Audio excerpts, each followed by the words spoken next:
अस्सलाम वालेकुम व्यूअर्स, खुशखबरी सीरीज़ की नई एपिसोड में खुशामदीद। मैं हूं आपका मेज़बान अब्दुर्रहमान।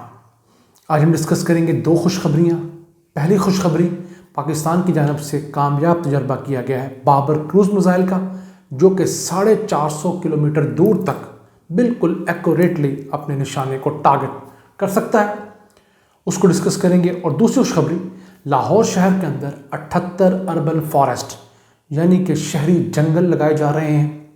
ये बहुत बड़ा एक इनिशिएटिव है लाहौर शहर के लिए, क्योंकि लाहौर का शुमार अब दुनिया के 4-5 आलूदा तरीन शहरों में उस वक्त होता है जब स्मॉग का दौरा होता है।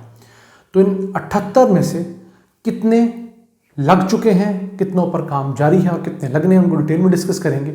और ये 4.5 लाख दरख्त जो हैं वो लाहौर के शहरियों के लिए किसी नेमत से कम नहीं होंगे। इन दो अहम प्रोजेक्ट को डिस्कस करेंगे। आइए चलते हैं आज की पहली खुशखबरी की तरफ। तो वही है कि पाकिस्तान ने अपने बाबर क्रूज़ मिसाइल का कामयाब तजर्बा किया है, जिसकी रेंज जो है वो 450 किलोमीटर तक है।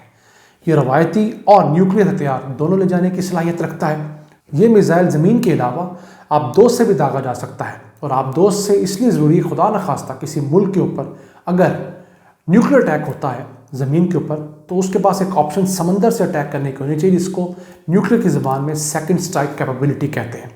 तो इस मिसाइल के बाद, पाकिस्तान के बाद, वो सेकंड स्ट्राइक कैपेबिलिटी भी आ गई है। यह हम आपको बताना चाहते हैं कि मौजूदा साल में पाकिस्तान 4 मिसाइल्स के कामयाब तजर्बे कर चुका है। जो सबसे लॉन्ग रेंज मिसाइल है पाकिस्तान का बैलिस्टिक मिसाइल, वो था शाहीन 3। उसके अलावा पाकिस्तान ने गजनवी का किया था, वो शॉर्ट रेंज था 290 किलोमीटर।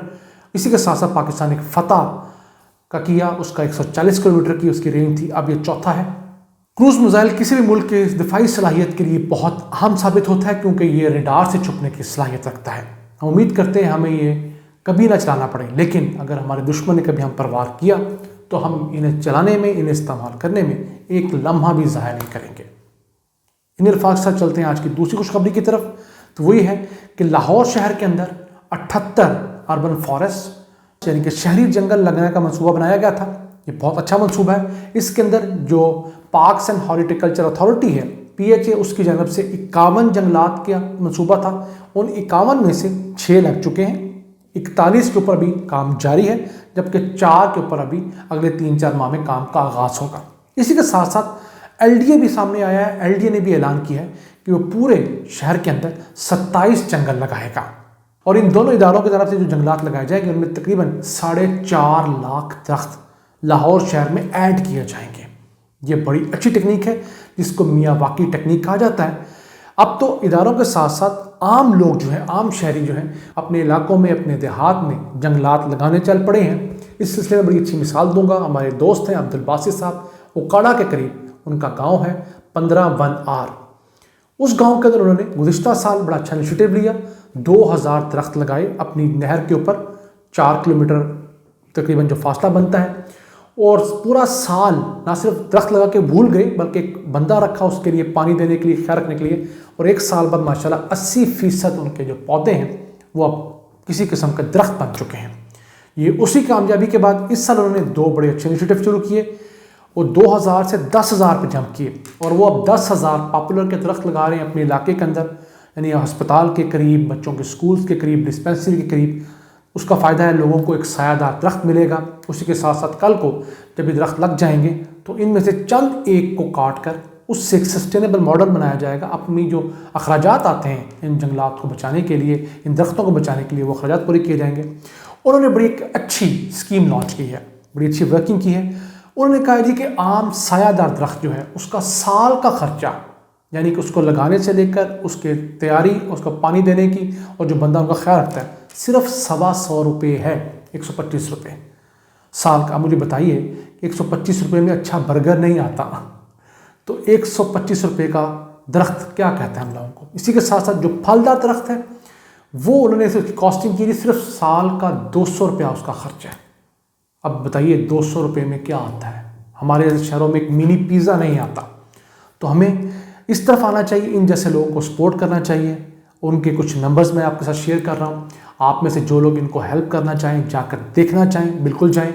और इनसे कोई हेल्प लेना चाहें तो वो आपकी बिल्कुल हेल्प करेंगे, आपको बताएंगे कौन सा काम करना है आपने, कौन सा नहीं करना। और मैं आपसे रिक्वेस्ट करूँगा कि इनके साथ साथ आप लोग अपने इलाकों में भी यही काम का आगाज़ करें।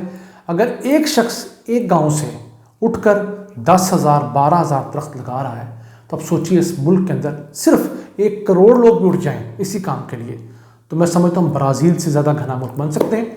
इन्होंने अपने इलाके के लोगों के साथ मिलकर आगाज़ सहर के नाम से एक कम्युनिटी डेवलप की है जिसमें लोग इनको दरख्त लगाने के बारे में पूछते हैं, और अब तो लोग इनके बच्चों के साथ साथ इनके दरख्तों का पूछने लगे हैं कि उनका क्या हाल है।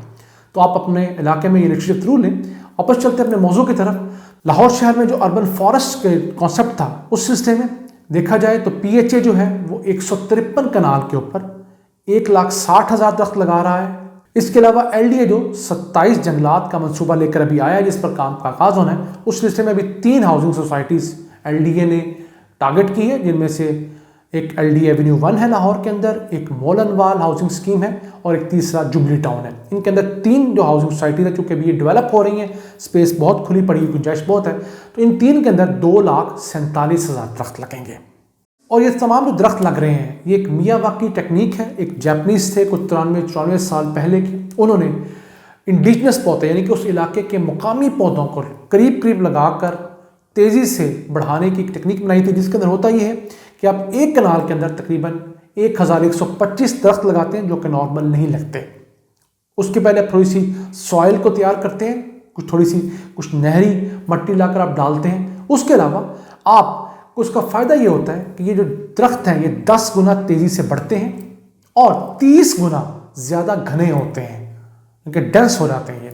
और वैसे अगर दरख्त नॉर्मल लोग कहते हैं कि 10 साल मांगता है, उसको आपको ख्याल रखना पड़ता है, 10 साल बाद वो खुद कफील होता है, लेकिन इस टेक्निक में 3 साल बाद ही ये दरख्त जो है सारे के सारे ये खुद कफील हो जाते हैं। आपको उनकी ऐसा कोई ख़ास केयर नहीं करनी पड़ती है, उनको पानी नहीं देना पड़ता, उनके पीछे आपको जाना नहीं पड़ता, एफर्ट्स नहीं लगानी पड़ती, और उनका सर्वाइवल रेट बहुत अच्छा हो जाता है। आपके इलाके में जो परिंदे हैं खूबसूरत वो आना शुरू हो जाते हैं, आपका माहौल बेहतर होना शुरू हो जाता है। और अब तो यहाँ तक साइंस पहुँची है कि जिन इलाकों में दरख्त ज़्यादा होते हैं वहाँ पर ना सिर्फ बिजली का बिल कम आता है बल्कि लोगों को गुस्सा भी कम आता है। तो गुस्सा कंट्रोल करने के लिए दरख्तों की अहमियत साइंस प्रूव कर रही है। इसी वजह से हमारे जो अंदरून शहर है जहाँ पर दरख्त कट चुके हैं वहाँ पर लोग चिड़चिड़े हो गए हैं, हर छोटी बात पर लड़ पड़ते हैं, कत्लो गारत गरी बहुत ज़्यादा। इवन हमारे देहातों में भी अब उस तरह दरख्त रहे नहीं, हमने कंक्रीट के जंगल देहात भी बना छोड़े हैं। अब देखें हमारी फसलों में हमारे एकड़ के अंदर 2 से 3 दरख्त होते हैं मुश्किल, जबकि हमारे 1 एकड़ के अंदर 10 दरख्त लगाए जा सकते हैं। तो हमें अपने माजी की तरफ लौटना चाहिए, दरख्तों की तरफ वापस जाना चाहिए, अपने इलाकों में दरख्तों के कल्चर को फ़रोग़ देना चाहिए। और जो लोग दरख्त के इस कल्चर को फ़रोग़ दे रहे हैं प्राइवेट सतह पर, उनको ज़रूर हेल्प करनी चाहिए, फाइनेंशियल भी। आपके पास फाइनेंशियल हैसियत नहीं भी है तो आप जाकर उनको अपना वक्त देकर सपोर्ट दे सकते हैं, आप उनको चंद अच्छे अल्फाज के साथ सपोर्ट दे सकते हैं ताकि वो इस काम को मज़ीद बढ़ाएँ। इन अल्फाज के साथ अपने मेज़बान अब्दुर्रहमान को इजाज़त दीजिए और अल्लाह से दुआ गो रहिए कि वो पाकिस्तान पर अपनी रहमतें और बरकतें नाज़िल फरमाता रहे। अल्लाह ने के बाद।